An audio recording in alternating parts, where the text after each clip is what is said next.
हे कॉमर्शियंस, मुझे पता है कि शेयर्स का चैप्टर थोड़ा सा डिफिकल्ट लगता है और जैसे जैसे बोर्ड्स के एग्जाम पास आ रहा है, यानी कि तुम्हारा जो अकाउंट्स का एग्जाम है, जैसे जैसे वो पास आ रहा है तुम्हारी दिल की धड़कन और बढ़ती जा रही है एंड तुमको यहाँ पर लग रहा है कि भाई शेयर्स का चैप्टर कैसा होगा, कैसे करना है। तो यार आज मैं तुमको कुछ क्वेश्चन सॉल्व करवाने वाला हूँ एमसीक्यू फॉर्मेट में, लेकिन उसी के साथ साथ थोड़े से कॉन्सेप्ट भी यहाँ पर तुम्हारी क्लियर करूंगा एंड जिससे तुम्हारा जो डर है वो निकल जाएगा। साथ ही साथ तुमको जो इंपॉर्टेंट टॉपिक्स है वो भी बता दूंगा कि शेयर्स में तुमको क्या पढ़ के जाना है और किस क्वेश्चन के आने की प्रोबेबिलिटी सबसे ज्यादा है। तो चले यार जल्दी से वीडियो को स्टार्ट करते हैं और सारे कॉन्सेप्ट्स को खत्म करते हैं।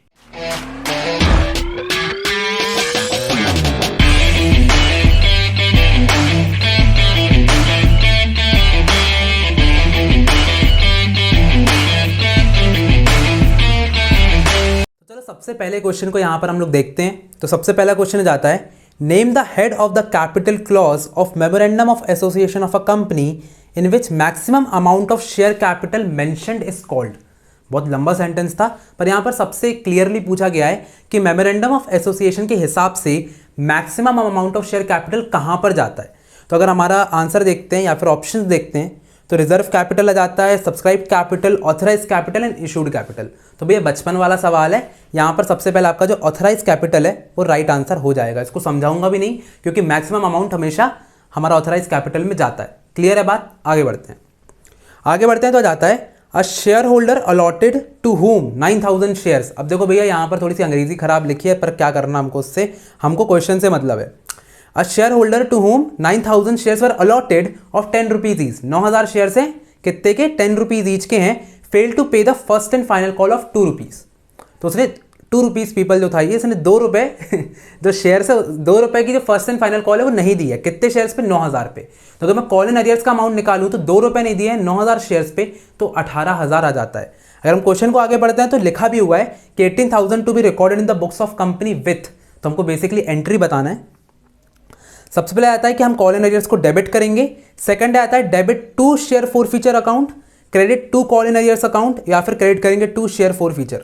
तो भैया देखो सिंपल सी बात है, अगर तुमने कोई भी क्वेश्चन सॉल्व किया होगा तो हमेशा बैंक अकाउंट डेबिट आता है, call in arrears account debit आता है, टू शेयर अलॉटमेंट या फिर फर्स्ट कॉल आता है। ठीक है, तो यहाँ पर कॉल इन अरियर्स हमेशा डेबिट होगा। तो हमारा जो बी ऑप्शन है वो पूरा, ए ऑप्शन है वो पूरा का पूरा करेक्ट हो जाता है। ठीक है, कॉल इन अरियर्स वाला। नेक्स्ट पे चलते हैं। Arrange the following in a proper sequence as types of share capital. तो तुमको पेड अप, इशूड, सब्सक्राइब्ड और ऑथराइज को ऐसे सीक्वेंस में लगाना है। ये क्वेश्चन मैं बिल्कुल नहीं कराऊंगा, मतलब ऐसे क्वेश्चन मैं नहीं करवा सकता। ठीक है, तुमको खुद से करना है और कमेंट सेक्शन में मुझे आंसर बताना है। ठीक है, नेक्स्ट आता है Shobha limited was found with share capital of rupees 50 lakh. 50 lakh का शेयर कैपिटल है, सॉरी ऑथराइज कैपिटल है, इनटू 50,000 शेयर्स ऑफ 100 रुपए ईच। तो 50,000 के 100 शेयर्स हैं, इसमें से 8000 shares were issued to the vendor. Vendor को मैंने 8000 शेयर्स इशू करे हैं for purchase consideration of machinery. यहां पर एक छोटा सा वर्ड देखना, 8000 shares were issued to the vendor as fully paid. Fully paid का मतलब क्या होता है? जितने का शेयर था उतने ही पे किया। तो यहां पर कितने का शेयर था? 100 रुपए ईच का शेयर था, तो 100 रुपीज ही मेरे पास आया है। यानी कि जब मैं वेंडर के पास गया तो वेंडर को मैंने कितना दिया है? मेरा पेन क्यों नहीं चल रहा है? Where is my pen? ये हो गया भैया, देखो मिलता नहीं है पेन, क्या कर सकते हैं। तो 8, ये भी नहीं चल रहा। बहुत सही, बहुत सही। कोई चाहता नहीं वेंडर को पेमेंट हो। 8000 शेयर्स हैं, ये भी नहीं चल रहा। बहुत सही, एक और pen, let's try this one. तो 8000 चल गया भाई, चल गया। 8000 शेयर्स जो थे मैंने वेंडर को दिए, और वेंडर को कितने पे दिए? फुली पेड, यानी कि 100 रुपए में मैंने इशू कर दिए। ठीक है, उसके बाद फिर हो जाता है कि यहां पर 30,000 शेयर्स थे वर allotted in payment of cash on which 70 rupees per share was called and paid. तो मैंने यहां पर बाकी के जो शेयर्स थे 30,000 शेयर्स, उसको मैंने कितने पे करे? 70 रुपए में कैश में कर दिए। ठीक है, 70 रुपए पर शेयर कॉल किया था और पे हो गया। तो यहां पर सिंपल सी बात है, मेरे को यहां पर क्या पूछा गया है? State the amount of subscribed capital. Subscribe capital यहां पे कितना होगा? तो देखो सब्सक्राइब कैपिटल निकालने के लिए क्या है? इन दोनों को प्लस कर दो। तो मैंने सबसे पहले वेंडर को कितने में दिए? 8000 इंटू 100 रुपए के हिसाब से। तो 8000 बिस्किट दी 100 रुपए के हिसाब से, तो कितना हो गया? 8 1 2 3 4 5 1 2 3 4 5 8 लाख रुपए हो गया। तो ये अमाउंट आ गया इसका। देन सेकंड करता हूँ 70 रुपए के हिसाब से 30, तो 7 3 21, तो 70 इंटू 30,000 जाएगा 7 3 21 और 1 2 3 4 5 1 2 3 4 5 21 लाख। इन दोनों को प्लस कर दे तो तुम्हारा सब्सक्राइब कैपिटल निकल आएगा। कितने लोगों ने सब्सक्राइब किया? तो वेंडर ने 8,000 किया, बाकी लोग ने 30,000, ऐसे ही नॉर्मल पब्लिक ने कर दिया। तो 29 lakh is your correct answer. Answer में दिया है कहीं? हाँ चलो दिया है, चलो अच्छी बात है भाई, वरना गलत हो जाता तो दिक्कत हो जाती। ठीक है, 29 लाख तुम्हारा सी जो है तुम्हारा करेक्ट ऑप्शन हो जाता है। नेक्स्ट पर चलते हैं भैया।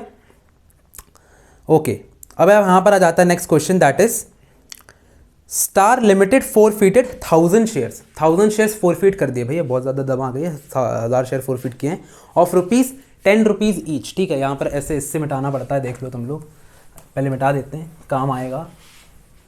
ओके, तो जो स्टार लिमिटेड है, it has forfeited 1000 shares of 10 rupees each which were issued at par of G1।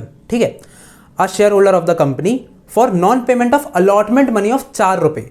The called up value per share was ₹7. On forfeiture, the amount debited to share capital is। मुझे share capital का amount निकालना है। तो जो share capital होता है, जो कि आप लोग फोरफीचर वाली एंट्री में करते हो, उसका अमाउंट कितना होगा? तो याद रखना, जब भी मैं शेयर कैपिटल अकाउंट डेबिट करता हूं, उसमें हमेशा कॉल्ड अप वाला अमाउंट आता है। कौन सा वाला? Called up. कंपनी ने कितने पैसे मंगवाए हैं, ना कि शेयर कितने पैसों का है। तो यहाँ पर कंपनी ने 1000 रुपए की 1000 शेयर्स जो हैं 10 रुपए के हिसाब से फोरफीट किए, पर 10 रुपीज से मुझे कोई मतलब नहीं, क्योंकि नीचे एक छोटी सी लाइन लिखी हुई है, the called up value of share was ₹7। तो 7 रुपीज के हिसाब से मैं इसको यहाँ पर काउंट करूंगा। तो यहाँ पर अमाउंट कितना जाएगा? 7 इंटू 1000। तो आंसर कितना हो जाएगा? 7000 रुपये। अगर मैं देखता हूँ तो मेरा जो बी ऑप्शन है उसमें 7000 रुपये लिखा हुआ है, एंड मैं उसको कर दूंगा। तो यहाँ पर 10 रुपये नहीं 7 रुपये लेके चलेंगे, क्योंकि वो कॉल्ड अप है। नेक्स्ट चलते हैं जल्दी से।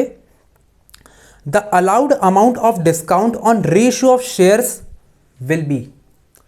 तो मैं यहां पर जो डिस्काउंट है वो रेशियोड शेयर पे कितना दे सकता हूं, ये तुमको क्वेश्चन करने से नहीं आएगा। ये बिल्कुल सिंपल कॉन्सेप्ट है, बेसिक कॉन्सेप्ट, कि मैं रेशियो जब भी कर रहा हूं अपने फोरफीटेड शेयर को, तो कितना डिस्काउंट दे सकता हूं। तो सबसे पहले, अब अगर तुमको ये समझ लो आंसर नहीं आता इसका, तो देखो कैसे हम आंसर तक पहुंचते हैं। सबसे पहले A, at the rate 10% of the issue price. मैंने ऐसा पूरी शेयर्स में कहीं नहीं पढ़ा, तो पहले तो मैं इसको बिल्कुल कट कर दूंगा। मैं कहूँगा भाई पढ़ा ही नहीं है तो होगा ही नहीं। सेकंड आता है up to the amount of forfeited money. मुझे नहीं पता भाई अभी, क्योंकि मुझे आंसर नहीं पता। ठीक है, मैं थर्ड पे जाऊंगा, could not be issued at discount. तो भाई सिंपल सी बात है, ऐसा तो होता ही नहीं है। जब भी मैं शेयर को रीइश्यू करता हूं तो bank account debit, share forfeited to share capital पे करता हूं एंट्री, तो डिस्काउंट पे तो इशू होते ही है। तो ये वाला ऑप्शन भी गलत हो जाता है, और लास्ट ऑप्शन तो हो ही नहीं सकता।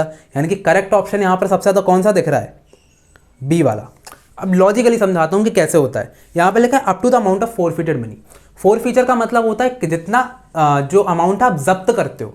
ठीक है, तो जितना मुझे मिला था, फॉर एग्जाम्पल एप्लीकेशन पे मुझे पैसा मिला, ठीक है, समझ लो 1000 रुपये मिला एप्लीकेशन का, और फिर बंदे ने मेरे को अलॉटमेंट और फर्स्ट कॉल का पैसा नहीं दिया, तो वो जो 1000 रुपये उसने एप्लीकेशन का दिया था उसको मैं जब्त कर लूंगा। अब जब मैं शेयर को फिर से रीइश्यू करूंगा तो मैं कितने तक का डिस्काउंट दे सकता हूं? जितना मैंने पैसा जब्त किया, यानी कि 1000 तक का डिस्काउंट दे सकता हूं, और वही अंग्रेजी में यहां पे लिखा हुआ है। ठीक है, तो ऐसे करके ये कॉन्सेप्ट छोटा सा याद रखना। नेक्स्ट आ जाते हैं 7th क्वेश्चन पे। Once the forfeited share reissued, the balance of share forfeiture money will be transfer to. तो किस में ट्रांसफर होता है? हमारा फोरफीचर का जो एक्स्ट्रा जब्ती करा हुआ पैसा कहां पे ट्रांसफर होगा? ऑफ कोर्स ही बात है, यहाँ जो करेक्ट आंसर हो जाता है दैट इज रिजर्व कैपिटल। तो अगर आप लोगों ने रिजर्व कैपिटल यहां पर मार्क कर दिया है तो आपको पूरे के पूरे नंबर नहीं मिलेंगे, क्योंकि यहां पर जो करेक्ट आंसर है that is capital reserve. Capital reserve और रिजर्व कैपिटल में डिफरेंस होता है। तो मेरी जो शेयर्स की थ्योरी वाली वीडियो है उस पर जाकर के देख लेना एक बार, सारे टर्म्स समझ में आ जाएंगे। Reserve capital winding up of the company में लगता है, वहां पर यूज होता है। कैपिटल रिजर्व में हम जो एक्सेस पैसा आता है शेयर्स का उसको यहां पर डालते हैं। ठीक है, देन नेक्स्ट हो जाता है आपका 12,000 शेयर्स ऑफ 100 रुपए each forfeited due to non payment of allotment of 40 rupees per share and first and final call of 30 रुपए। मैंने 12,000 के शेयर्स को फोरफीट किया हुआ है, जिनकी ओरिजिनल वैल्यू, पार वैल्यू या फिर फेस वैल्यू 100 रुपए थी। इसमें से बंदे ने मुझको 40 और 30 रुपए नहीं दिए, 40 अलॉटमेंट का, 30 फर्स्ट एंड फाइनल कॉल का। Out of the forfeited share 9,000 shares are reissued, उसमें से 9,000 शेयर्स मैंने रीइश्यू करे। ये भैया पार्शियल रीइश्यू का क्वेश्चन है, पहले याद रखना।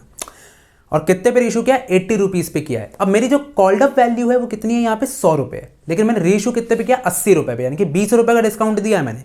ये मैं ऐसे ही बता सकता हूँ, ठीक है, इसके पहले ही मैंने ये चीज़ समझाई थी अभी। Which of the following amount of share forfeiture account will be transfer to capital reserve account, यानी कि कैपिटल रिजर्व का आंसर निकालना है। अब देखो जब भी पार्शियल रेशियो का क्वेश्चन आता है ना, एक चीज़ समझा देता हूँ, पार्शियल रेशियो का कॉन्सेप्ट कैसे चलता है। सबसे पहले पार्शियल रेशियो में इसके फॉर एग्जांपल यहाँ पर 12,000 के शेयर्स थे, ठीक है।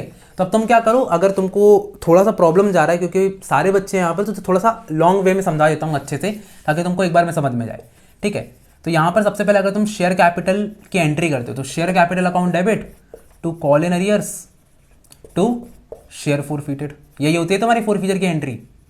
अब यहाँ पर क्या बोला गया है, 12,000 शेयर्स 100 रुपये के हिसाब से रीइशू करें, सॉरी फॉरफीट करें, तो 12,000 इंटू 100, तो 1-2 और बढ़ा दो तो ये कितना हो जाएगा, 12 लाख हो जाएगा।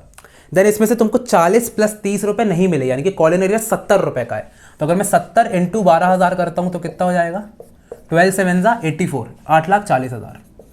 बाकी का जो डिफरेंस बचेगा 3,60,000 का, वो कितने में हो जाएगा, शेयर फॉरफीचर।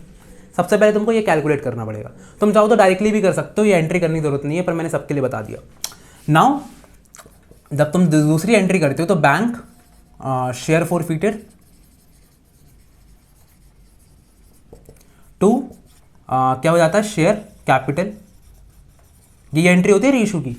अब तुमने 12,000 में से 9,000 शेयर रीइशू करे, कितने के हिसाब से, 80 रुपये के हिसाब से, क्योंकि तुमने डिस्काउंट कितने का दिया, 9,000 इंटू 80, 80 तो कितना हो जाएगा, 9 8 कितना होता है, 9 5 नहीं यार, मेरे को तो खुद ही याद नहीं आ रहा, 72 होता है, हाँ 1 2 3 4, ठीक है। और यहाँ पर 9,000, सॉरी यहाँ पर गलती हुई है, वही मैं कहूँ कुछ गलती सी लग रही थी मेरे पास। मैंने कितने में इशू करे हैं, 9,000 इंटू 80, हाँ ठीक है। मेरी शेयर कैपिटल की वैल्यू कितनी, 9,000 इंटू 10, और मैंने 100, और यहाँ पर 9,000 इंटू 20 रुपये का मैंने डिस्काउंट दिया है, ठीक है भाई, थोड़ी थोड़ी गलती हो जाती है, कोई बात नहीं। तो यहाँ पर 9 2 18, 1,80,000 का डिस्काउंट दिया है, 9 8 7,20,000 यहाँ आ जाएगा, और पूरा का पूरा 9 लाख रुपए यहाँ आ जाएगा। ये तुम्हारी पूरी की पूरी एंट्री हो जाती है। अब बात आ जाती है कि अगर मेरा नॉर्मल क्वेश्चन होता, यहाँ पर पार्शियल रेशियो का क्वेश्चन नहीं होता, तो मैं डायरेक्टली जो शेयर फॉरफीचर का अमाउंट है 3,60,000 का, उसको 1,80,000 से माइनस करके कैपिटल रिजर्व का अमाउंट निकाल लेता। But this is partial ratio question, तो तुमको क्योंकि यहाँ पर 9,000 शेयर का डिस्काउंट है, तो तुमको 9,000 शेयर का फॉरफीचर अमाउंट निकालना पड़ेगा। बट सर 9,000 शेयर का फॉरफीचर अमाउंट कैसे निकालूं, तो सिंपल सी बात है, तुमको यहाँ पर इसकी पर शेयर की वैल्यू निकालनी पड़ेगी। बट सर समझ में नहीं आया बिल्कुल, तो मैं समझाता हूँ। यहाँ पर एक छोटा सा फॉर्मूला लगा दो बस तुम, amount of forfeiture divided by number of forfeited share. कौन से शेयर, फॉरफीटेड शेयर। फॉरफीचर का अमाउंट कितना आ रहा है, 3,60,000, डिवाइड किससे करूंगा, 12,000 से, 3 कट किया 12 3 36, 0, 30 रुपये पर शेयर की वैल्यू आ रही है।